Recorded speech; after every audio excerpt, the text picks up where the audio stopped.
Or being intact. Oh, yeah, I'm not.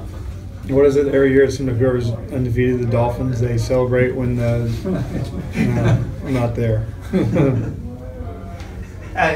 Obviously, he just kind of did what he does. He takes the ball to right field if doesn't have a home run pitch. It's Yeah, I mean, you realize at some point that it's going to end at some point, and just hitting. And I don't know. You should really talk to him about how he's feeling, what he's trying to do, and what he's thinking. But obviously, it's been an incredible run, really, since the All-Star break. And really, it's been a really good year in general to this point. But you start tomorrow, go again. That swing next day. That swing in the eighth inning looks like home run's the last thing on his mind there. Well, I don't know if that ball's down a little bit. That ball goes into right center. He's probably maybe sticking out over the plate, and the ball just gets up and gets in there a little bit. So I think his intent is always danger in general. And if the ball beats him to a spot, then you just don't quite get there. But if he catches it on time, the ball's kind of the area he's trying to cover. It's a ball he could hit out of right center very easily.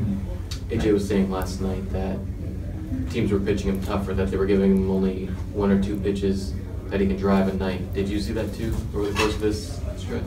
I don't know. I think he's always he's been swinging the bat really good, so it's not really. I don't think it was about the streak so much.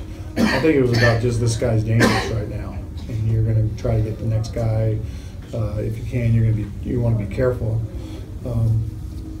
But I think over the last couple of days, it kind of grows a little bit. But I think we've seen with Bumgarner last night that he's on the attack all the time. And Matt's a little bit of a different pitcher. Not that he's not challenging, but he has to pitch differently. He thinks maybe a little differently, so it's not the same thing. But he had a couple pitches to hit today. I thought he fouled a ball or 2 back, and that's a difference. That record for you, where do you rank it in your career achievements? Do you see it as kind of a fluky thing, or is it? For me, I looked at it as really more of a hot streak than anything else. I wasn't really a home run guy like Giancarlo, so I looked at it more like a little hot streak. And you just try to ride that wave as long as you can. It's not necessarily the home runs. It's usually you're swinging the bat good in that stretch, and that's really what G's been doing. Just with G, when he's swinging the bat good, I'm hitting singles and doubles mostly, and he's hitting balls 500 feet. So different things, but in general, you're swinging the bat good, and you're feeling good, and you're in a little bit of a groove. So that's where it really ends up. Ichiro hit the 20th pitch ahead. What do you see his adjustments? Well, I think he just keeps going. I seen the other day that he's leading the league in number of pinch hits, or at least at bats, and it's always you always feel comfortable with him up there, and so it's always no matter really who they throw, he's just going to give you a good bat. The play that D made to take the ball all the way to it turned up being big, Yeah, it was a funky game, really. There was a lot of balls. I mean, we get a little break in the first, and we end up capitalizing with 2 runs on a line drive, maybe duck one or something.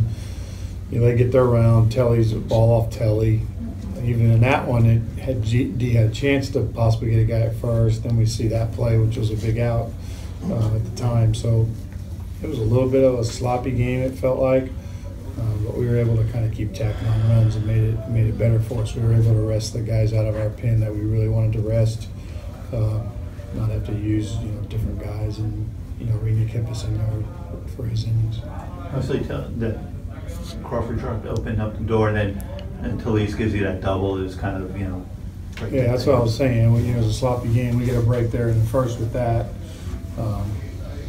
Again, Talise play. It's one of those plays you think he's going to get. Yeah, I'm talking about Talise specifically. Oh yeah, Telly's been swinging the bat good. Telly can really hit, and I think.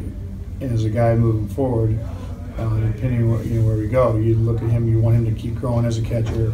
Like I talked about him, I think, a week, 10 days ago. He's been working with AJ, making sure he understands the system as far as us, how we're trying to go after hitters and things like that. That's an area for him to grow in.